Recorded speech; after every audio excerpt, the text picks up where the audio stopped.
Decode presented by KEI wires and cables, विकसित भारत का विकसित wire, powered by Swaraj tractors, नया स्वराज मेरा स्वराज, को powered by Mongia steel, steel का बादशाह, इन एसोसिएशन विद चले ज्यादा और पैसे बचाए, इसीलिए अब से जो धोए वो धो डाला।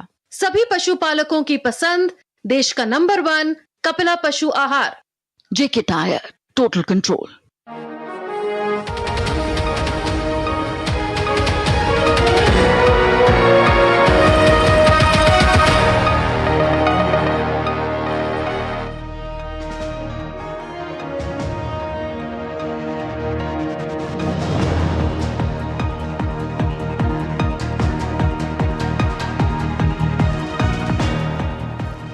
नमस्कार, मैं हूं सुधीर चौधरी और डिकोड में आपका स्वागत है। तो आइए आज की खबरों को आपके लिए डिकोड करते हैं। हम अमेरिका के राष्ट्रपति डोनाल्ड ट्रंप की कूटनीति की क्लास का आज सबसे पहले विश्लेषण करेंगे, जिसमें दुनिया भर के 20 बड़े नेता शामिल हुए।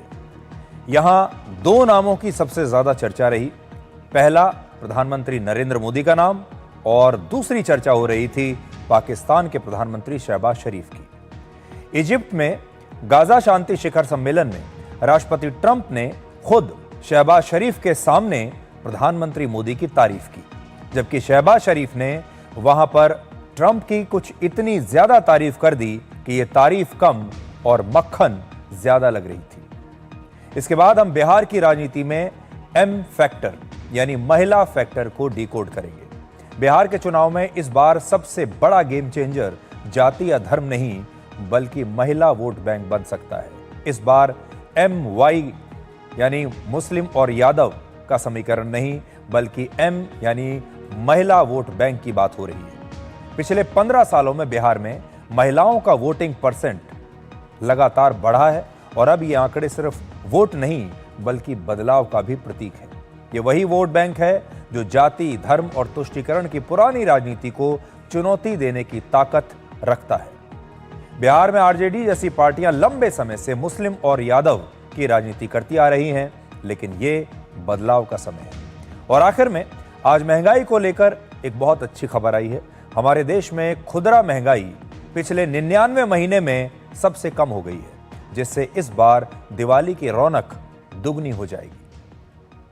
लेकिन सबसे पहले आज आपको लेकर चलेंगे अमेरिका के राष्ट्रपति डोनाल्ड ट्रंप की कूटनीति की नई क्लास में, और इसका आयोजन हुआ है इजिप्ट में हुए गाजा शांति शिखर सम्मेलन के दौरान, जहां राष्ट्रपति ट्रंप ने इजिप्ट, कतर और तुर्की के नेताओं के साथ ऐतिहासिक गाजा शांति समझौते पर आज कल दस्तखत किए और इजराइल और हमास के बीच गाजा में यह सीज फायर हो चुका है, जैसा कि आप सब जानते हैं। इसमें दुनिया भर के 20 से ज्यादा देशों के नेता पहुंचे, लेकिन यह शिखर सम्मेलन कम और ट्रंप की कूटनीति की क्लास ज्यादा लग रहा था। इस क्लास के नियम राष्ट्रपति ट्रंप ही तय कर रहे थे और किस नेता को मंच पर भाषण देने का मौका मिलेगा, किसे नहीं मिलेगा, इसका फैसला भी एक हेडमास्टर की तरह वो ही कर रहे थे। इस क्लास में मौजूद नेताओं ने भी पूरी गंभीरता से राष्ट्रपति ट्रंप की हर बात सुनी, उनकी हां में हां मिलाई और कुछ बोलने का मौका मिलते ही सबसे पहले जमकर ट्रंप की प्रशंसा की। और वहां ट्रंप की तारीफ करने की एक तरीके से एक होड़ लगी हुई थी, एक रेस चल रही थी कि कौन से देश का नेता ट्रंप की कितनी ज्यादा तारीफ करता है। पाकिस्तान के प्रधानमंत्री शहबाज शरीफ वहां पर मौजूद थे। उन्होंने इस मौके का पूरा फायदा उठाया और अमेरिका के राष्ट्रपति की इतनी ज्यादा तारीफ की कि उसके बाद से ही लगातार उनकी चर्चा हो रही है और लोग ये कह रहे हैं कि यह तारीफ कम और मक्खन ज्यादा लग रहा था। हो सकता है कि वो अमेरिका से पाकिस्तान के लिए शायद एक और लोन लेना चाहते हैं और इसीलिए इतनी मक्खनबाजी हो रही है। ये तस्वीरें अपने आप में आपको सब कुछ बता देंगी कि शहबाज शरीफ डोनाल्ड ट्रंप को किस कदर खुश करने में लगे हुए हैं। वैसे ये पहला मौका है जब ये क्लास व्हाइट हाउस में नहीं बल्कि अमेरिका से करीब 9000 किलोमीटर दूर इजिप्ट के शर्म अल शेख शहर में हुई। सबसे पहले आप वहां से आई इन तस्वीरों को देखिए।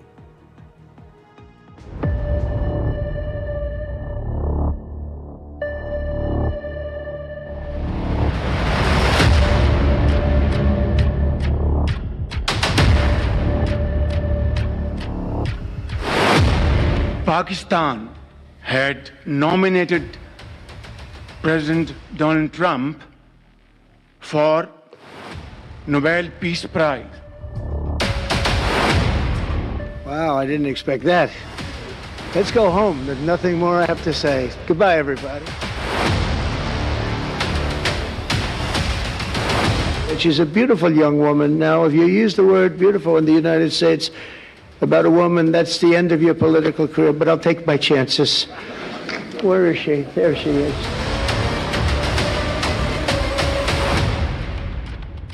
We have Norway. Oh, Norway. Oh, yeah, Norway. Where's Spain? Where's the United Kingdom? Where's our friend? Where? Come here. Is everything going good? Very good. It's very nice that you're here.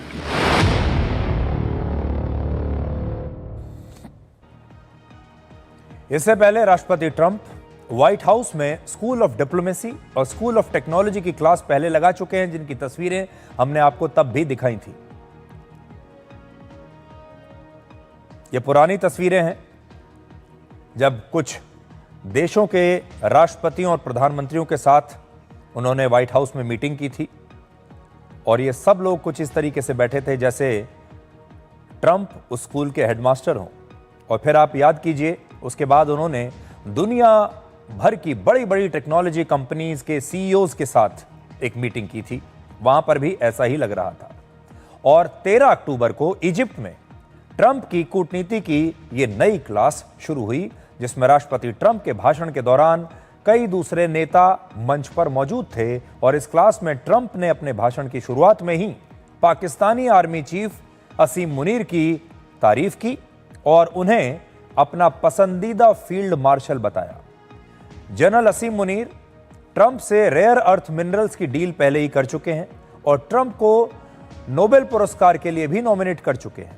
शायद इसीलिए Trump अब general असीम मुनीर को इतना पसंद करने लगे हैं।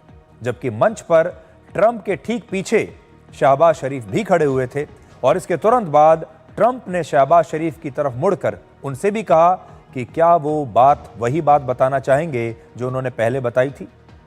अब सोचिए, राष्ट्रपति ट्रंप ने शहबाज शरीफ के लिए अपना भाषण बीच में ही रोक दिया ताकि शहबाज शरीफ कुछ बोल सकें। और अब आप ट्रंप का वही बयान सुनिए जब वो कह रहे हैं बीच में बोलते बोलते कि क्या आप भी वो बात बताना चाहेंगे। देखिए। Prime Minister Sharif of Pakistan, and also I have to say my favorite field marshal from Pakistan, who's not here, but the Prime Minister is here, and you're going to give his regards. Where are you? There you go. Thank you very much. Do you want to say what you said to me the other day? Come. Would you like to say what you said the other day? I think it was so nice. Please. Thank you very much, my dear President Trump. और राष्ट्रपति Trump के साथ मंच पर Britain, Italy और Canada जैसे देशों के प्रधानमंत्री भी मौजूद थे। लेकिन ट्रंप ने इस क्लास में खुद के बाद अपने बाद शहबाज शरीफ को बोलने का मौका दिया और ऐसा लगा मानो पहले से ही इसकी तैयारी हो चुकी थी। मंच पर शहबाज शरीफ जैसे ही माइक के पास पहुंचे, उनके सहयोगी ने कुछ कागज उनके सामने लाकर रख दिए और इसके बाद कूटनीति की क्लास का वो चैप्टर शुरू हुआ जिसके लिए एक शब्द को बार बार इस्तेमाल किया जा रहा है और वो शब्द है चाटुकारिता। इसे चाटुकारिता कह लीजिए, चमचागिरी कह लीजिए या फिर मक्खन लगाना भी आप इसे कह सकते हैं। भाषण देने का मौका मिलते ही शहबाज शरीफ अगले 5 मिनट तक बिना रुके राष्ट्रपति ट्रंप की जमकर तारीफ करते रहे। ट्रंप को खुश करने के लिए शहबाज शरीफ ने उन्हें नोबेल शांति पुरस्कार का सबसे सच्चा और सबसे डिजर्विंग उम्मीदवार बताया। शहबाज शरीफ ने वहां ट्रंप की इतनी तारीफ की कि यह तारीफ कम और मक्खन ज्यादा लग रही थी और यह पाकिस्तान की नई कूटनीति है जिसे आप बटर डिप्लोमेसी भी कह सकते हैं। तो पहले पाकिस्तान ने पूरी दुनिया को आतंकवाद दिया और अब आज हम ये कहेंगे कि पाकिस्तान की सेना को और वहां की सरकार को अब मक्खन का उत्पादन शुरू कर देना चाहिए और पूरी दुनिया अब पाकिस्तान को आतंकवाद के बाद मक्खन बाजी के लिए याद करेगी। सबसे अच्छा मक्खन पाकिस्तान के आर्मी चीफ और पाकिस्तान के प्रधानमंत्री लगाते हैं, मक्खन लगाने में एक्सपर्ट है। आपको याद होगा व्हाइट हाउस में शहबाज शरीफ और असीम मुनीर दोनों ने ही मिलकर रेयर अर्थ मिनरल्स राष्ट्रपति ट्रंप को दिखाए थे एक सेल्समैन की तरह, और तब भी उन्हें बड़ा मक्खन लगाया था। और इस बार इजिप्ट में शहबाज शरीफ अकेले थे, लेकिन उन्होंने बटर डिप्लोमेसी करते हुए असीम मुनीर की कमी ट्रंप को महसूस नहीं होने दी। 13 अक्टूबर को जब शहबाज शरीफ ने राष्ट्रपति ट्रंप को एक बार फिर से नोबेल पीस प्राइज के लिए नॉमिनेट किया, तो इस मौके पर उस समय इटली की प्रधानमंत्री जॉर्जिया मेलोनी के रिएक्शन की भी पूरी दुनिया में चर्चा हो रही है। उनका रिएक्शन देखिए। जॉर्जिया मेलोनी उसी मंच पर पीछे खड़े होकर अपने मुंह पर हाथ रखकर शहबाज शरीफ का बयान सुन रही थी, और ऐसा लग रहा था मानो शहबाज शरीफ की बातें सुनकर उन्हें अपने कानों पर या तो यकीन नहीं हो रहा था या फिर वो अपनी हंसी को रोकने की कोशिश कर रही थी। लेकिन वो हैरान जरूर दिखाई दे रही थी कि किसी देश का प्रधानमंत्री क्या ऐसा बयान भी दे सकता है। अब आप शहबाज शरीफ का वही बयान सुनिए जिसमें उन्होंने राष्ट्रपति ट्रंप को नोबेल पुरस्कार के लिए नॉमिनेट करने की अपनी वजह बताई है। I would say that Pakistan had nominated President Donald Trump for Nobel Peace Prize for his outstanding, extraordinary contributions to first stop war between India and Pakistan and then achieve ceasefire. India and Pakistan are both nuclear powers. Had he not intervened along with his wonderful team, during those 4 days, the war could have escalated to a level. Who would have lived to tell what happened? तो इस मंच से शहबाज शरीफ ने हर वो बात कही जो Trump को पसंद है। हमारे देश में भी एक बड़ा मशहूर गाना है कि हम जो आपके दिल को पसंद हो हम वही बात कहेंगे, और शहबाज शरीफ भी बिल्कुल वही बात कर रहे थे जो ट्रंप को पसंद है। राष्ट्रपति ट्रंप जो बातें सुनना चाहते थे, शहबाज शरीफ उससे भी 2 कदम आगे निकल गए, जिसे सुनकर राष्ट्रपति ट्रंप सुनकर आप देखेंगे तो गदगद हो गए, खुशी से गदगद हो चुके थे। ट्रंप ने मजाक में कहा कि अब बताने के लिए कुछ बचा ही नहीं है और अब इस क्लास को खत्म करके सबको घर चले जाना चाहिए।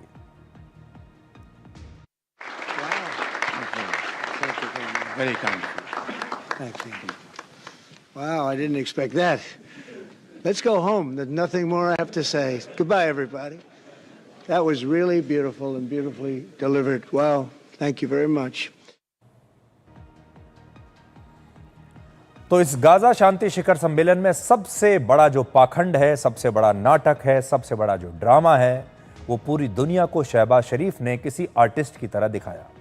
इजिप्ट में उन्होंने गाजा के युद्ध विराम पर लंबा चौड़ा भाषण दिया, और उसी समय जब वो ये सारी बातें कर रहे थे, जब ये सारा नाटक, सारी मक्खनबाजी कर रहे थे, उस समय पाकिस्तान की सड़कों पर गाजा शांति समझौते के खिलाफ विरोध प्रदर्शन चल रहे थे, और वहां पर शहबाज शरीफ की पुलिस लोगों पर गोलियां चला रही थी। यह शहबाज शरीफ का डबल स्टैंडर्ड है, जिसमें वो शांति की बात करके अपनी छवि को चमकाने की कोशिश कर रहे हैं।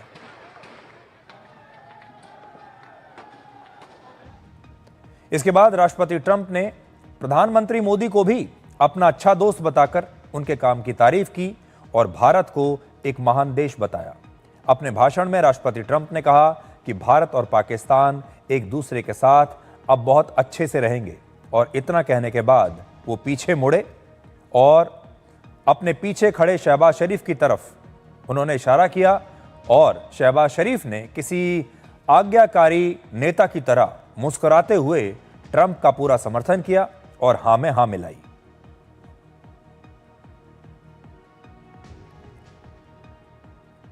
और यह सब कुछ दुनिया भर के कैमरों के सामने चल रहा था। इसलिए अब आप राष्ट्रपति ट्रंप का वो बयान सुनिए जिसमें पाकिस्तान के प्रधानमंत्री पीछे खड़े हैं, लेकिन राष्ट्रपति ट्रंप भारत के प्रधानमंत्री मोदी की प्रशंसा कर रहे हैं। India is a great country with a very good friend of mine at the top, and he's just done a fantastic job. And I think that Pakistan and India are going to live very nicely together, right? That's not a very. They are. And they're two great, I tell you, leaders, great leaders as far as I'm concerned. तो इस मंच से आपने देखा Trump तो बेहद खुश हैं ही, क्योंकि दुनिया भर के नेताओं ने राष्ट्रपति ट्रंप की तारीफ की है। उन्होंने जो गाजा में शांति समझौता करवाया है उसका श्रेय आखिरकार राष्ट्रपति ट्रंप को अब दिया जा रहा है। और साथ ही पाकिस्तान के जो प्रधानमंत्री हैं वो भी बेहद खुश यहाँ पर नजर आ रहे हैं। भारत ने गाजा शांति समझौते पर हुए इस दस्तखत का स्वागत किया है और प्रधानमंत्री मोदी को भी इस शिखर सम्मेलन में आने का न्योता दिया गया था, लेकिन प्रधानमंत्री मोदी यहां पर नहीं गए और उन्होंने अपने विशेष प्रतिनिधि के तौर पर विदेश राज्य मंत्री कीर्ति वर्धन सिंह को इस सम्मेलन में शामिल होने के लिए भेजा और उन्होंने वहां राष्ट्रपति ट्रंप से मुलाकात की भारत के प्रतिनिधि के तौर पर। तो प्रधानमंत्री मोदी नहीं गए और उन्होंने विदेश राज्य मंत्री को इस सम्मेलन में हिस्सा लेने के लिए, भारत का प्रतिनिधित्व करने के लिए भेजा है। और ये रही वो तस्वीर आपके सामने। अब इजिप्ट में इस मंच से राष्ट्रपति ट्रंप ने गाजा में शांति का सारा श्रेय ले लिया और इस सीज फायर का श्रेय उन्हें मिलना भी चाहिए। पर अब भी ऐसे कई सवाल हैं जिनका जवाब दुनिया को नहीं मिल पाया है। शांति समझौता तो हो गया, लेकिन क्या शांति भी होगी और ये शांति कितने दिन तक रहेगी, ये एक बहुत बड़ा सवाल है। और कुछ सवाल ऐसे हैं जिनका इलाज, जिनका जवाब अभी किसी के पास नहीं है। जैसे एक सवाल सबके मन में है कि इसके बाद हमास का क्या होगा। क्या हमास पहले की तरह अपने पहले के चरित्र में रहते हुए वैसे ही रहेगा, उसका व्यवहार वैसा ही रहेगा जैसे पहले था। गाजा में अब किसका शासन चलेगा। असल में शांति समझौते के बाद हमास से यह कह देना चाहिए था कि अब हमास गाजा में प्रवेश ना करे, लेकिन सबसे बड़ा सवाल हमास को लेकर ही है कि अब हमास का क्या होगा, क्योंकि हमास अभी भी खत्म नहीं हुआ है। हमास ना आज खत्म हुआ है और हमास गाजा में वैसे ही सक्रिय है जैसा कि पहले था। इसलिए ये एक बहुत बड़ा सवाल है कि हमास इस शांति समझौते को आगे कितने दिनों तक चलने देना चाहता है। अब लौटते हैं अपने देश में, जहां महंगाई को लेकर आपके लिए एक अच्छी खबर आई है। आपने अक्सर विपक्षी नेताओं को महंगाई का मुद्दा उठाते हुए देखा होगा और आपको भी ये विश्वास दिलाने की अक्सर ये कोशिश की जाती है कि देश की जनता महंगाई से बहुत परेशान है और हर चुनाव से पहले महंगाई को एक बड़ा मुद्दा बनाया जाता है। कहा जाता है कि लगातार महंगाई बढ़ रही है, लेकिन आंकड़े कुछ और कहते हैं। ये अलग बात है कि आंकड़े कभी आपके सामने पहुंचते नहीं। तो आंकड़े क्या हैं देखिए। हमारे देश में खुदरा महंगाई 99 महीने में इस समय सबसे कम है। जून 2017 के बाद इस साल सितंबर के महीने में खुदरा महंगाई दर सबसे कम 1.54% रही है, यानी 8 साल में महंगाई इस समय सबसे कम है। और खुदरा महंगाई क्या होती है? खुदरा महंगाई सब्जियां, फल और दाल जैसे रोजमर्रा के सामानों से जुड़ी हुई महंगाई होती है। जो आपके खाने पीने की रोजमर्रा का जो सामान आप रोज इस्तेमाल करते हैं, ये उसकी महंगाई की हम बात कर रहे हैं। इसका मतलब है कि देश में रोज इस्तेमाल होने वाले सामानों की कीमतें घट रही हैं। जीएसटी दरों में कमी के कारण महंगाई में ये गिरावट आई है और आने वाले दिनों में महंगाई में और ज्यादा कमी आ सकती है और रिजर्व बैंक ऑफ इंडिया ब्याज दरों में भी आगे चलकर कटौती कर सकता है। और अगर ऐसा हो गया तो आपके लिए और भी ज्यादा राहत की बात होगी। आज के जमाने में महंगाई दर अगर स्थिर भी रहे, मतलब महंगाई और ना बढ़े और उतनी ही रहे जितनी पहले थी, तो यह भी बहुत बड़ी बात मानी जाती है। और ऐसे में अगर महंगाई दर कम होने लगे तो यह किसी उपलब्धि से कम नहीं है। आपको भी शायद अपने कानों पर यकीन नहीं हो रहा होगा, लेकिन ये सच है, आंकड़े यही कह रहे हैं। और महंगाई कम हो रही है, शायद यही वजह है कि इस साल का जो त्यौहार है, ये जो दिवाली का त्यौहार का सीजन चल रहा है, ये व्यापारियों के लिए और आम लोगों के लिए भी खुशियों से भरा हुआ सीजन है। जीएसटी कम होने की वजह से तरह तरह के जो सामान हैं वो सस्ते हो गए हैं, बाजारों में रौनक फिर से लौट आई है और लोग जमकर आजकल खरीदारी कर रहे हैं। और इसी वजह से इस साल नवरात्रि से लेकर दिवाली तक लगभग 4,75,000 करोड़ रुपए का कारोबार होने की संभावना है। देश भर के कारोबारियों के व्यापारियों के संगठन confederation of all India traders के मुताबिक पिछले साल के मुकाबले इस साल कारोबार लगभग 12% ज्यादा होने की उम्मीद है। पिछले साल नवरात्र और दिवाली के दौरान 4,25,000 करोड़ रुपए का कारोबार हुआ था और प्रधानमंत्री मोदी की स्वदेशी अपनाने की अपील के बाद मेड इन इंडिया सामानों की जो मांग है अब बाजार में और ज्यादा बढ़ गई है। बाजार की बात हो ही रही है तो आपको यहां यह भी बता दें कि आज चांदी की कीमत अब तक के इतिहास में सबसे ज्यादा हो गई है। चांदी ने नया रिकॉर्ड बना दिया है। सोने के मुकाबले चांदी की कीमत में ज्यादा तेजी आई है क्योंकि दुनिया भर में इस समय चांदी की कमी हो गई है। चांदी की कीमत बढ़ने की दो बड़ी वजहें हैं। पहला, चीन और अमेरिका के बीच फिर से टैरिफ वॉर बढ़ने की आशंका, और दूसरा, निवेश के लिए एक सुरक्षित विकल्प होने की वजह से दुनिया भर में चांदी की मांग बढ़ गई है। आज 1 किलो चांदी की कीमत 1,85,000 रुपए पहुंच गई है, जो अब तक का रिकॉर्ड है। यह है चांदी की कीमत आपकी स्क्रीन पर। जबकि आज 10 ग्राम 24 कैरेट जो सोना है उसकी कीमत 1,28,500 रुपए है, जो रिकॉर्ड कीमत से करीब 2,000 रुपए इस समय कम है। तो सोने को आप कह सकते हैं कि अभी स्टैटिक है, स्टेबल है, थोड़ा सा कम जरूर हुआ है लेकिन अभी भी 1,28,500 पर बना हुआ है। लेकिन चांदी ने आज नया रिकॉर्ड बना दिया है। अब हम आते हैं बिहार की चुनावी राजनीति पर, जिसमें आज हम एक नए एम फैक्टर की बात करेंगे। ये एम फैक्टर, आप कंफ्यूज मत होइए, मैं मुस्लिम फैक्टर की बात नहीं कर रहा। हमारे देश के चुनाव में अक्सर जब हम एम फैक्टर कहते हैं तो लोग समझते हैं कि हम मुस्लिम फैक्टर की बात कर रहे हैं, लेकिन एक नया एम चुनाव में आया है और वो है महिला फैक्टर। ये है वो एम फैक्टर। आज हम इसी एम फैक्टर को डिकोड करेंगे, लेकिन सबसे पहले आपको बिहार चुनाव से जुड़ा आज का अपडेट बताते हैं। आज बीजेपी ने अपने 71 उम्मीदवारों की पहली सूची जारी कर दी है, जिसमें 9 महिलाएं शामिल हैं। और इस बार फिर से बिहार चुनाव में महिला वोट बैंक सबसे बड़ा गेम चेंजर बन सकता है, क्योंकि पिछले 15 वर्षों में महिलाओं का वोटिंग परसेंट पुरुषों के मुकाबले लगातार बढ़ रहा है। ये एक ऐसा वोट बैंक है जो जाति, धर्म और तुष्टीकरण की राजनीति को खत्म करने की ताकत रखता है। प्रधानमंत्री मोदी और बिहार के मुख्यमंत्री नीतीश कुमार की योजनाओं से महिलाओं के बीच उनकी छवि काफी मजबूत हुई है। बिहार में चुनावी जीत का फॉर्मूला हमेशा से जातीय समीकरणों पर टिका हुआ है। एक दौर में लालू यादव का MY समीकरण यानी मुस्लिम यादव समीकरण सुपरहिट हुआ करता था, और इस MY का M यानी मुस्लिम हमेशा से RJD का मजबूत वोट बैंक रहा है और आज भी है।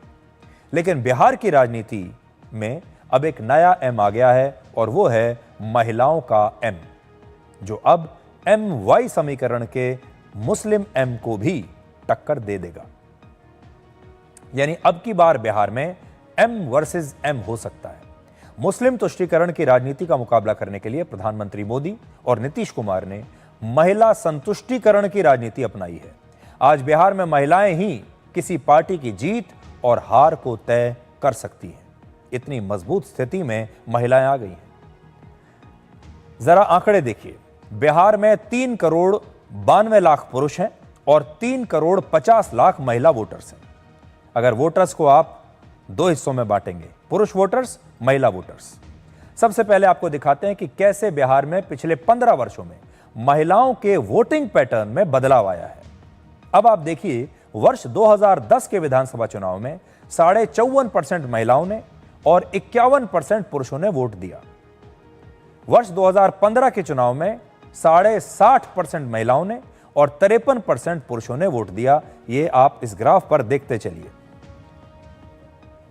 यहां पर आप देखिए, लाल रंग से जो आप देख रहे हैं ये महिला वोटर हैं, और नीले रंग पर जो आप देख रहे हैं जो रेखा है ये पुरुष वोटर हैं।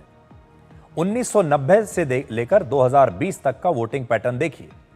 वर्ष 2020 में करीब 60% महिलाओं ने और 54.5% पुरुषों ने वोट दिया था।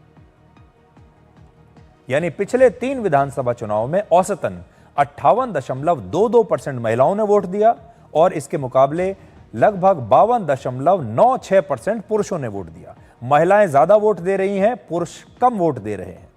इससे पता चलता है कि बिहार में पिछले 15 वर्षों में पुरुषों के मुकाबले महिलाओं ने औसतन 5% ज्यादा वोट किया है। लेकिन यह बदलाव अचानक नहीं आया। 2010 से पहले महिलाओं के मुकाबले पुरुष ज्यादा वोट दिया करते थे।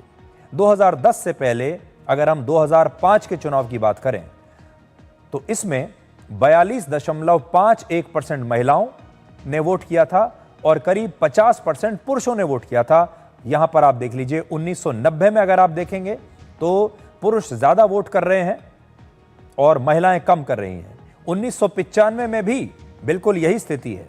वर्ष 2000 में भी यही स्थिति है और ये जो स्थिति बदलनी शुरू हुई है ये 2005 से शुरू हुई है।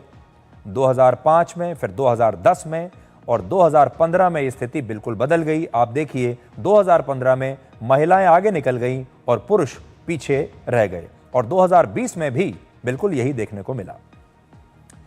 इस ग्राफ में अगर आप देखें तो अक्टूबर 2005 का जो चुनाव था वो बिहार के लिए टर्निंग पॉइंट था, क्योंकि इस चुनाव में पहली बार नीतीश कुमार और बीजेपी गठबंधन को बहुमत मिला था और इसके बाद नीतीश कुमार ने जाति की राजनीति और मुस्लिम तुष्टीकरण का मुकाबला करने के लिए महिला वोटर्स को मजबूत करना शुरू किया और एकजुट करना शुरू किया।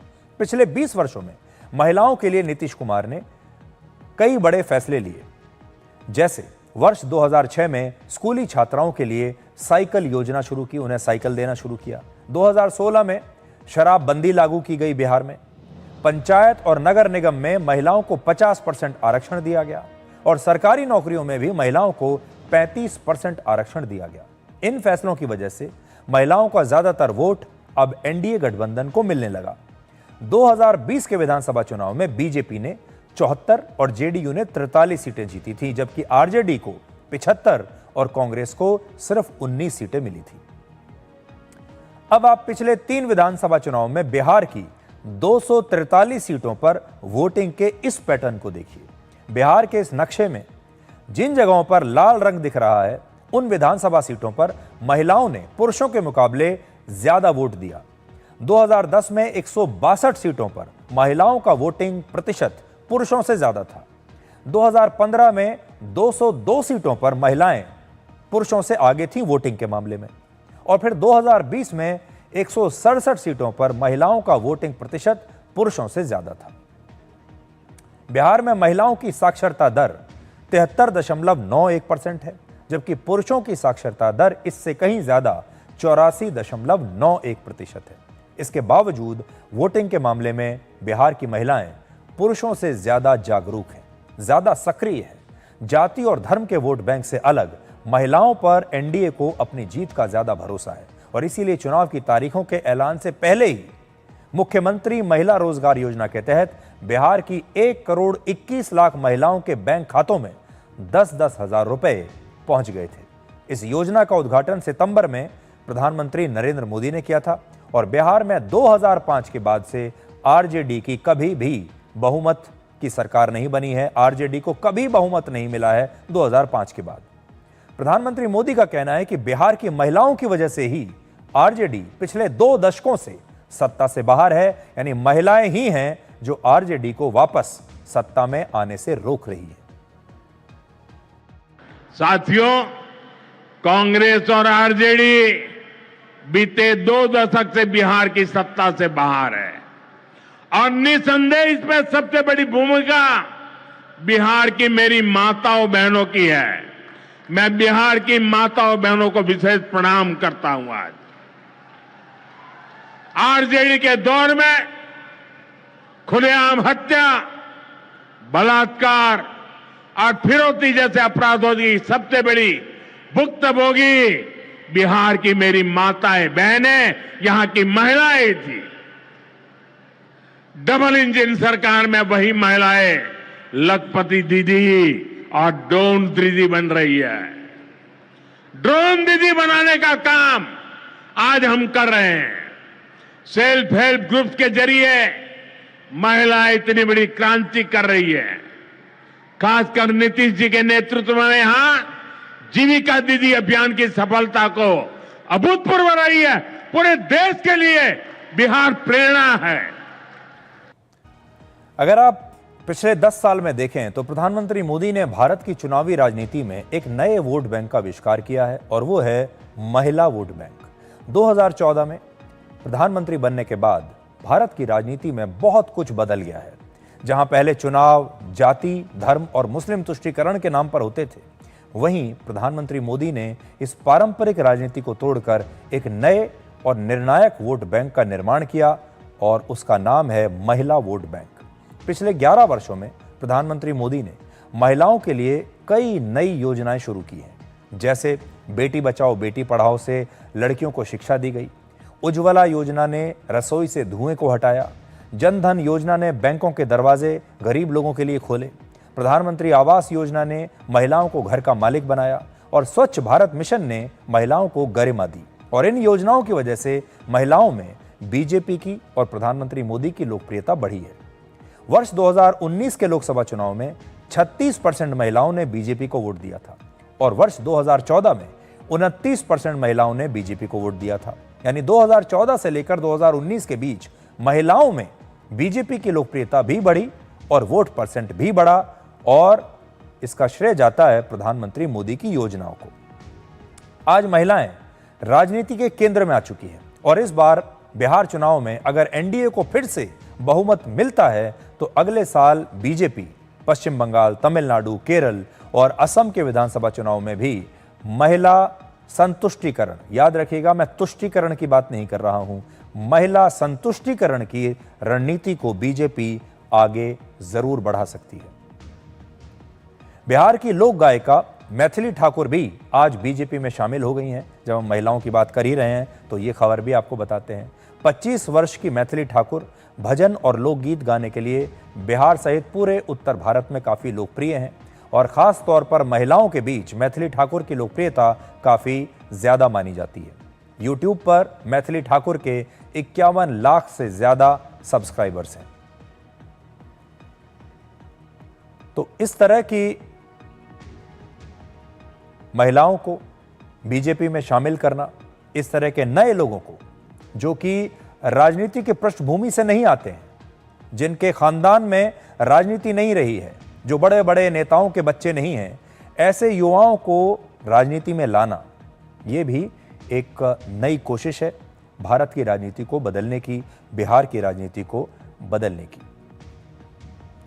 और बिहार की चुनावी राजनीति के बाद अब आपको जरा टेक्नोलॉजी की दुनिया में लेकर चलते हैं। नई नई चीजें आ रही हैं और आपको पता होना चाहिए कि आपका भविष्य कैसा है और आपको भविष्य में किस तरह के गैजेट्स देखने को मिलेंगे और कैसे ये नई नई चीजें आपकी जिंदगी को बदल देंगी। आज जिस तरह आप अपने स्मार्टफोन से अपने सभी काम करते हैं, उसी तरह भविष्य में आप स्मार्ट ग्लासेस का इस्तेमाल करेंगे। ये चश्मा ठीक वैसा ही है जैसा आप धूप का चश्मा अपनी आंखों को धूप से बचाने के लिए पहनते हैं या फिर पढ़ने के लिए आप चश्मा लगाते हैं, ये चश्मा वैसा ही है, लेकिन ये चश्मा स्मार्ट होगा जो आपके जीवन में क्रांतिकारी बदलाव लाने वाला है। हॉलीवुड में कुछ फिल्में आई थीं जैसे मिशन इम्पॉसिबल और माइनॉरिटी रिपोर्ट। इस तरह की फिल्मों में आपने देखा होगा कि स्मार्ट ग्लासेस की मदद से फेस स्कैनिंग, मैसेज रीडिंग और सीक्रेट कमांड दिए जाते हैं। हवा में सिर्फ इशारे करने से ही स्क्रीन को कंट्रोल किया जा सकता है। अब यह सब कुछ स्मार्ट ग्लासेस के जरिए एक रियलिटी बनने वाला है और इस गैजेट का नाम है ऑगमेंटेड रियलिटी स्मार्ट ग्लासेस। इसका मतलब है वास्तविक दुनिया में डिजिटल जानकारी, पिक्चर और वीडियोस को जोड़कर आपके साथ इंटरैक्टिव बनाना। तो कुछ समय के बाद आपको अपने इस मोबाइल फोन की जरूरत ही नहीं पड़ेगी। आपने भी देखा होगा पिछले बहुत सारे वर्षों में इस स्मार्टफोन में कोई खास बदलाव नहीं आया है। इसका जो आकार है लगभग वैसा ही है, थोड़ा सा पहले के मुकाबले छोटा हो गया होगा, लेकिन यह दिखता वैसे ही है और कोई मूलभूत परिवर्तन इसके डिजाइन में नहीं आया है। मोबाइल फोन बनाने वाली कंपनियां हर साल आपसे ये कहती हैं कि हमने एक नया अपडेटेड मॉडल लॉन्च कर दिया है, लेकिन वो अपग्रेडेशन जो होता है, इसमें जो नयापन जो होता है वो बड़ा मामूली होता है। अब समय आ गया है जब एक बहुत बड़ा कायाकल्प आपको इसमें देखने को मिलेगा और हो सकता है कि स्मार्टफोन की जरूरत अब आगे आपको पड़े ही नहीं। आपका सारा स्मार्टफोन के जो फीचर्स हैं वो आपके चश्मे में आ जाएंगे।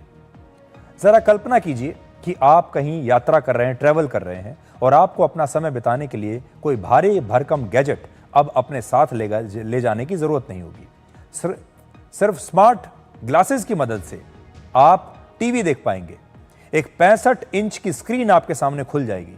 इस स्क्रीन पर आप कोई भी काम कर सकते हैं, अपना मेल चेक कर सकते हैं, वीडियो चैट कर सकते हैं, वीडियो कॉल कर सकते हैं या फिर बड़ी स्क्रीन पर अपनी कोई मनपसंद फिल्म देख सकते हैं। हर वो काम जो आप इस स्क्रीन पर करते हैं अपने मोबाइल फोन की, वो काम आप अपने इस चश्मे की स्क्रीन पर कर सकते हैं। इसमें आपके लिए एक AI असिस्टेंट भी होगा जो आपके आदेश पर, आपके कमांड पर काम करेगा। जैसे आपने देखा होगा आईफोन में सिरी होता है और एंड्रॉयड में हे गूगल है। आप बिना छुए सिर्फ अपने हाथ के इशारों से इस तरह के स्मार्ट ग्लासेस को ऑपरेट कर सकते हैं, उन्हें कमांड दे सकते हैं और देखने वालों को यह किसी जादू जैसा लगेगा। और अपने इशारों से कंट्रोल करने की इस टेक्नोलॉजी को कहते हैं जेस्चर कंट्रोल। आपने अपने दादाजी या अपने पिता को लैंडलाइन फोन से बात करते हुए देखा होगा। आज वो वक्त आ गया है जब किसी भी गैजेट को बिना टच किए आपके सारे काम अपने आप हो जाएंगे। आपको किसी चीज को छूने की भी जरूरत नहीं है। इस प्रकार के जो स्मार्ट ग्लासेस हैं उन्हें बहुत पसंद किया जा रहा है और ये बाजार में बिल्कुल एक नया गैजेट है। वर्ष 2025 के पहले 6 महीनों में ही पूरी दुनिया में इसकी डिमांड 110% बढ़ गई है और अगले 5 साल में ऐसे 10,30,000 करोड़ रुपए के स्मार्ट ग्लासेस की बिक्री बाजारों में अलग अलग देशों में हो सकती है। स्मार्ट ग्लासेस को एक नई क्रांति माना जा रहा है और ये आपके हर काम को बेहद आसान बना देंगे। जैसे आज आपकी जिंदगी को स्मार्टफोन्स ने आसान बना दिया है, ये स्मार्ट ग्लासेस भी अब स्मार्टफोन्स और दूसरे गैजेट्स के लिए एक बहुत बड़ा खतरा बन गए हैं। दुनिया में पहली बार स्मार्टफोन वर्ष 1994 में आए थे और इन्होंने आते ही कई दूसरे गैजेट्स को खत्म कर दिया था, बाजार से बाहर कर दिया था। एक जमाना था जब आप 1 रुपए का सिक्का फोन बूथ में डालकर फोन पर बात किया करते थे। क्या आज वो फोन बूथ आपको कहीं नजर आते हैं? उन टेलीफोन बूथ्स को मोबाइल फोन्स ने खत्म किया। पहले आप फोन नंबर, अपने नोट्स और रिमाइंडर्स के लिए कागज की डायरी या पेन का इस्तेमाल करते थे। आज सिर्फ गिने चुने लोगों के पास ही आपको डायरी या पेन मिलेगा। लैंडलाइन के जो फोन थे वो तो अब इतिहास हो चुके हैं। Radio, Walkman, MP3 player, iPod music player, ये सभी गैजेट्स अब खत्म हो चुके हैं क्योंकि इन सब को एक स्मार्टफोन में तब्दील कर दिया गया है। सारे फीचर्स आपको एक ही स्मार्टफोन में मिलते हैं। छोटे डिजिटल कैमरे और वीडियो कैमकॉर्डर्स अब पुराने जमाने की बात लगती हैं क्योंकि आपके स्मार्टफोन का कैमरा हर तरीके से बेहतरीन कैमरे की तरह काम करता है। आप उसमें HD रिकॉर्डिंग कर सकते हैं। वीडियो रिकॉर्ड करने के लिए अब आपको अलग वीडियो कैमरे की आवश्यकता नहीं है। स्मार्टफोन का कैमरा 4K तक या बल्कि इससे भी ज्यादा आज बेहतरीन वीडियो क्वालिटी में रिकॉर्ड करता है। GPS नेविगेशन डिवाइस जो पहले आप कार में लगाते थे, अब उसका काम स्मार्टफोन ही कर रहा है। अब वो दिन दूर नहीं है जब अलार्म क्लॉक या टेबल क्लॉक और कैलकुलेटर सिर्फ म्यूजियम या बड़े बड़े संग्रहालयों में आपको देखने को मिलेंगे कि एक जमाने में ये सब भी हुआ करता था। स्मार्ट ग्लासेस के आने के बाद यही खतरा आपके स्मार्टफोन्स, आपके लैपटॉप्स और आपके टेलीविजन सेट्स पर भी मंडरा रहा है। एक आंकड़े के मुताबिक वर्ष 2019 में 21 करोड़ से ज्यादा भारतीय घरों में टीवी सेट्स थे और वर्ष 2025 तक टीवी सेट्स की संख्या घटकर लगभग 15 करोड़ 70 लाख हो गई है। अब स्मार्ट ग्लासेस की मदद से जब आपके पास अपना 65 इंच का स्क्रीन होगा तो फिर टीवी कौन देखेगा? और टीवी का हाल भी वही होने वाला है जो एक जमाने में ऑडियो कैसेट प्लेयर्स, VCR और CD का हुआ। यानी आने वाले समय में टीवी सेट्स का शायद नामो निशान मिट जाएगा। स्मार्टफोन्स और लैपटॉप्स का सारा काम जब स्मार्ट ग्लासेस करने लगेंगे तो आपके हाथों में स्मार्टफोन्स नहीं बल्कि आंखों पर स्मार्ट ग्लासेस होंगे। और अभी तक आप स्मार्टफोन को अपने हाथों से पकड़ते हैं, लेकिन आने वाले समय में आप उन्हें चश्मे की तरह पहन पाएंगे। यानी आपका ये जो फोन है जो आपके हाथ में रहता है ये आपकी आंखों पर आ जाएगा और ये आपके शरीर का हिस्सा बन जाएगा। अभी तक स्मार्टफोन को हाथ में पकड़ा जाता है, लेकिन अगली बार स्मार्टफोन को आप अपने शरीर पर पहन पाएंगे चश्मे की तरह। और स्मार्ट ग्लासेस से आपकी वास्तविक और डिजिटल दुनिया लगभग एक जैसी हो जाएगी। बिना फोन निकाले सारी जानकारी, आपके सारे मैसेज और आपका एंटरटेनमेंट सीधे आपकी आंखों के सामने होगा। लोग हर पल टेक्नोलॉजी से जुड़े रहेंगे, लेकिन इस कनेक्टिविटी में प्राइवेसी और मानवीय भावनाओं के खोने का एक खतरा भी बढ़ जाएगा। ये एक सोचने वाली बात है।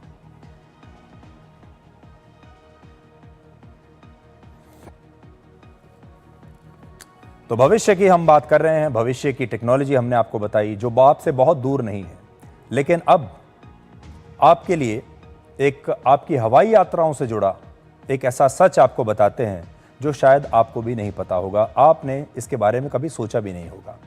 हवाई यात्रा के दौरान जब आपका विमान एयरपोर्ट पर उतरने वाला होता है तो आप अक्सर फ्लाइट में अनाउंसमेंट सुनते हैं कि आपने अपनी यात्रा समय से पूरी कर ली है या फिर समय से पहले आपने ये यात्रा पूरी कर ली है। आप थोड़ा सोच कर देखिए, जब आपकी फ़्लाइट लैंड करती है तो अक्सर जो फ्लाइट के कर्मचारी होते हैं, जो क्रू मेंबर्स होते हैं, वो यही अनाउंसमेंट करते हैं कि आप समय पर पहुंच गए हैं, या कई बार कहते हैं कि आप समय से पहले ही पहुंच गए हैं। और आप सोचते हैं कि आपकी फ़्लाइट कितनी अच्छी बात है कि समय से पहले पहुंच गई, जबकि सच ये है कि ये एयरलाइंस जानबूझकर टिकट पर आपकी यात्रा का समय ज़्यादा बढ़ाकर लिखते हैं। आपके हवाई सफ़र का असली समय हमेशा टिकट पर सही नहीं लिखा होता। ये उनकी एक मार्केटिंग स्ट्रैटेजी होती है ताकि उनकी ऑन टाइम परफॉर्मेंस यात्रियों को दिखाई दे और उनका जो रिकॉर्ड है ऑन टाइम परफॉर्मेंस का वो बना रहे और यात्रियों का भरोसा उन पर बना रहे। इसीलिए उदाहरण के तौर पर अगर आप दिल्ली से मुंबई जाते हैं तो आपके टिकट पर यात्रा का समय 2 घंटे से लेकर 2 घंटे 30 मिनट तक कुछ भी लिखा होता है, जबकि दिल्ली से मुंबई की जो हवाई उड़ान है वो लगभग 1 घंटे 40 मिनट के आसपास है और 20 मिनट फ्लाइट से उतरने और चढ़ने में भी लगता है। यानी दिल्ली से मुंबई के हवाई सफर का कुल समय 2 घंटे से ज्यादा बिल्कुल नहीं होना चाहिए, लेकिन एयरलाइंस 30 मिनट ज्यादा लिखती हैं सिर्फ इसलिए क्योंकि इससे उनके ऑन टाइम परफॉर्मेंस का रिकॉर्ड बेहतर रहता है। कई बार मौसम खराब हो जाता है या स्टाफ की कमी हो जाती है या फिर फ्लाइट को लैंड करने में देरी होती है। ऐसे में 30 मिनट का अतिरिक्त समय एयरलाइंस के लिए वरदान साबित होता है। ये सारी देरी होने के बावजूद, ये सारा विलंब होने के बावजूद एयरलाइंस आपसे कहती हैं कि हम ऑन टाइम अपने डेस्टिनेशन पर पहुंचे हैं। ये ऑन टाइम अराइवल है। हवाई यात्रियों को बड़ा अच्छा लगता है कि वो 2.5 घंटे के तय समय में अपने मंजिल तक पहुंच गए हैं। दरअसल एयरलाइंस 20 मिनट और 30 मिनट का अतिरिक्त समय बताकर ऑन टाइम परफॉर्मेंस रिकॉर्ड को बेहतर करती है। इससे ऑन टाइम परफॉर्मेंस की उनकी जो रैंकिंग होती है, उनकी जो रेटिंग होती है वो सुधरती है। फ्लाइट असल में देर से ही पहुंची है, लेकिन रिकॉर्ड में आता है कि फ्लाइट टाइम पर आई है। फ्लाइट्स पर नजर रखने वाली जो संस्था है DGCA, वो हर महीने एयरलाइंस का ऑन टाइम परफॉर्मेंस डेटा जारी करती है, यानी किस एयरलाइंस की कितनी फ्लाइट समय पर पहुंची और कितनी देर से पहुंची और किस एयरलाइन की परफॉर्मेंस कैसी रही। कोई भी एयरलाइन ये नहीं चाहती कि उसके नाम पर लेट लतीफ होने का धब्बा लगे और इसीलिए वो टिकट पर ट्रैवल टाइम को बढ़ाकर लिखती है। दिल्ली से मुंबई हो, कोलकाता हो, अहमदाबाद हो, कोई भी शहर हो, हर व्यस्त रूट पर इस तरह की ट्रिक का इस्तेमाल किया जाता है।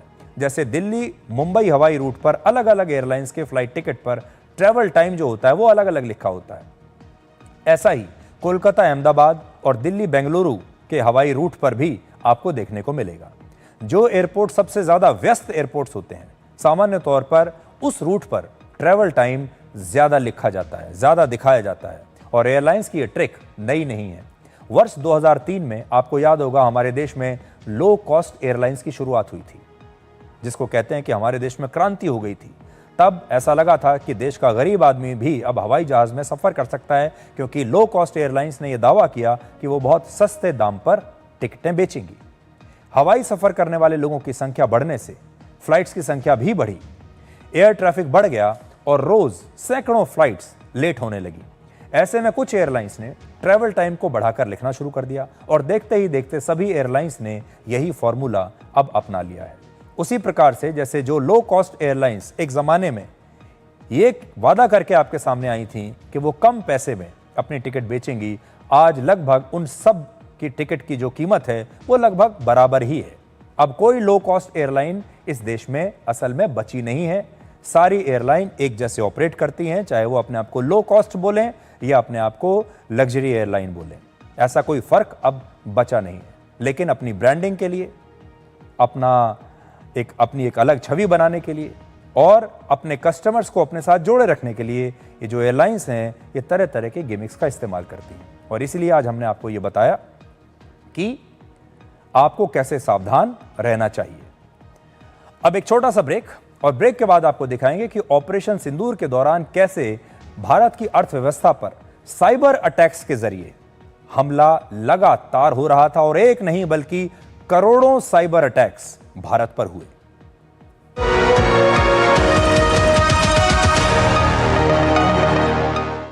कौन है जो जोड़े देश को? विकसित भारत का विकसित वायर।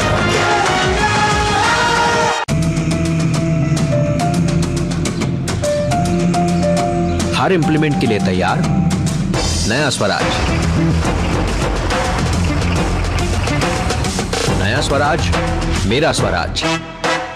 हेलो जी, टाइम क्या हुआ है? टाइम हो गया सोना जीतने का, वो भी हर घंटे। और साथ ही मिलेंगे एश्योर्ड गिफ्ट्स भी विद फिलिप्स सोने पे सुहागा ऑफर। जब हिंदुस्तान मिले हिंदुस्तान से, जय हो विजय हो, राग हो रवाग हो, देश हो विदेश हो, जेके हो। Visit your nearest JK Tyre Steel Wheel store today. Goldy मसाले के 100 ग्राम के स्पेशल पैक्स में फ्रेशनेस लॉक है। ऐसे गोल्डी मसाले जहां जाएं रिश्ते बनाएं। हेलो जी, टाइम क्या हुआ है? टाइम हो गया सोना जीतने का, वो भी हर घंटे। और साथ ही मिलेंगे एश्योर्ड गिफ्ट्स भी विद फिलिप्स सोने पे सुहागा ऑफर। कौन है जो जोड़े देश को? विकसित भारत का विकसित वायर।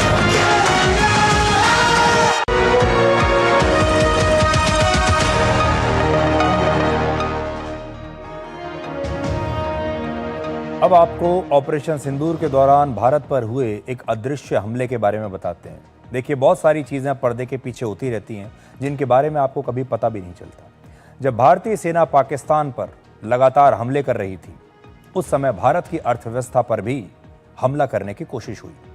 ऑपरेशन सिंदूर के समय नेशनल स्टॉक एक्सचेंज पर करीब 40 करोड़ साइबर अटैक्स किए गए। ये भारत का सबसे बड़ा और सबसे महत्वपूर्ण स्टॉक एक्सचेंज है और भारत के दुश्मनों ने नेशनल स्टॉक एक्सचेंज को भी निशाना बनाने की कोशिश की ताकि देश की अर्थव्यवस्था को जबरदस्त नुकसान पहुंचाया जा सके। लेकिन भारत ने उनकी हर कोशिश को नाकाम कर दिया।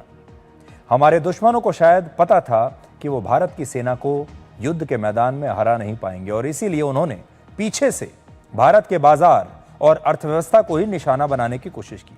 और आज भी हर दिन 15 से 17 करोड़ साइबर अटैक्स NSE पर किए जाते हैं। लेकिन NSE की जो टीम है, साइबर टीम, वो लगातार इनसे हमारी रक्षा कर रही है।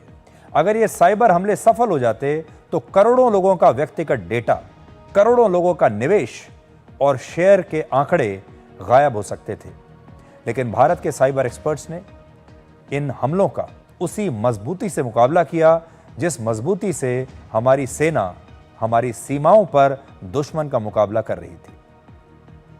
इस स्टॉक एक्सचेंज में 2 साइबर डिफेंस सेंटर्स हैं जो लगातार अलर्ट मोड पर रहकर निगरानी करते हैं किसी भी साइबर अटैक की। यहां हर ट्रांजैक्शन और डिजिटल चैनल को सॉफ्टवेयर से स्कैन किया जाता है ताकि किसी भी संदिग्ध गतिविधि को तुरंत रोका जा सके।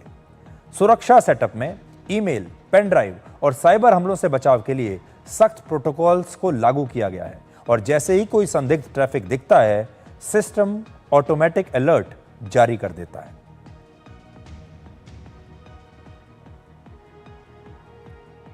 अब एक और छोटा सा ब्रेक और ब्रेक के बाद आपको डिकोड जिंदगी में दिखाएंगे आज का विचार।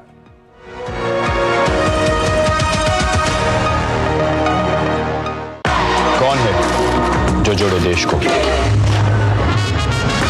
विकसित भारत का विकसित वायर। मैंने अपनी खेती की शुरुआत स्वराज से की, लेकिन अब एक नया ट्रैक्टर ले रहा हूं और ये भी स्वराज है। जोश है नया, क्योंकि स्वराज से बेहतर है सिर्फ स्वराज। नया स्वराज, मेरा स्वराज। हेलो जी, टाइम क्या हुआ है? टाइम हो गया सोना जीतने का, वो भी हर घंटे। और साथ ही मिलेंगे एश्योर्ड गिफ्ट्स भी विद फिलिप्स सोने पे सुहागा ऑफर। आयुष के पापा के लिए लाई थी ये, सिकुड़कर आयुष के नाम का हो गया है। हमारी खूबसूरत साड़ी का तो रंग ही उड़ा दिया। इसीलिए अपनाए सही डिटर्जेंट 2 डाला का एडवांस फॉर्मूला, जो दे कपड़ों को नई चमक और साथ ही सिकुड़ने से बचाए, चले ज्यादा और पैसे बचाए। इसीलिए अब से जो धोए। इस देश की हर माँ, बच्चे, बूढ़े, जवान, खिलाड़ी, डॉक्टर, इंजीनियर, सबको गाय भैंस की दूध की शक्ति पर भरोसा है। पर जब इन पशुओं को कपिला पशु आहार मिलेगा, तभी तो दूध सिर्फ ज्यादा ही नहीं, शक्ति से भरपूर भी होगा। कपिला पशु आहार, देश का नंबर 1 पशु आहार। हेलो जी, टाइम क्या हुआ है? टाइम हो गया सोना जीतने का, वो भी हर घंटे। और साथ ही मिलेंगे एश्योर्ड गिफ्ट्स भी विद फिलिप्स सोने पे सुहागा ऑफर। ये कड़े इम्तिहानों से नहीं डरता, इसे सालों का तजुर्बा है। इसलिए मैं भी सूर्या पाइप्स का फैन हूँ। देश की तरक्की के सच्चे साथी। सूर्या है तो भरोसा है। कौन है जो जोड़े देश को? विकसित भारत का विकसित वायर। हेलो जी, टाइम क्या हुआ है? टाइम हो गया सोना जीतने का, वो भी हर घंटे। और साथ ही मिलेंगे एश्योर्ड गिफ्ट्स भी विद फिलिप्स सोने पे सुहागा ऑफर।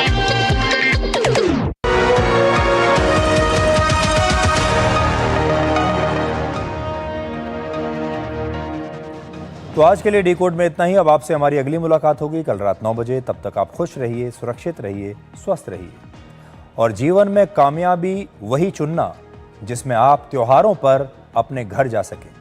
नमस्कार।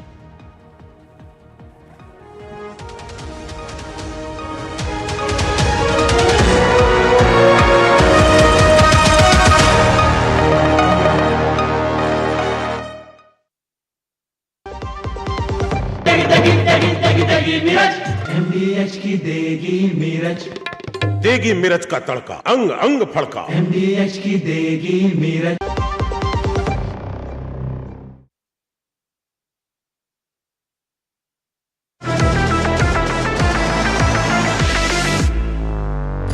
ये है डीडी न्यूज का साइबर अपराध के खिलाफ हल्ला बोल।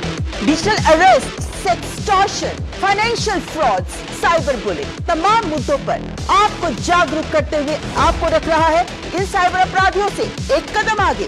देखिए मेरे साथ साइबर अलर्ट हर शनिवार रात 10 बजे सिर्फ डीडी न्यूज पर। MDH की सरका हो बहाना, कश्मीरी पुलाव या हो बिरयानी खाना, केसरी चाय दूध, रसमलाई, केसरी लड्डू, हलवा याद आना, यही तो है MDH केसर का बहाना। MDH शुद्ध केसर, खुशबू ऐसी जो दिल जीत ले। MDH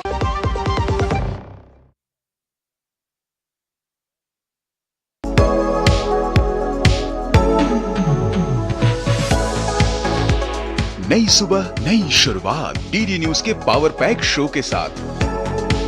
राजनीति, कारोबार और होगी सुर्खियों पर भी चर्चा। अखबारों की हेडलाइंस, खेल, सिनेमा सहित मिलेगी संपूर्ण खबर। देखिए नया सवेरा सोमवार से शुक्रवार सुबह 8 बजे डीडी न्यूज पर।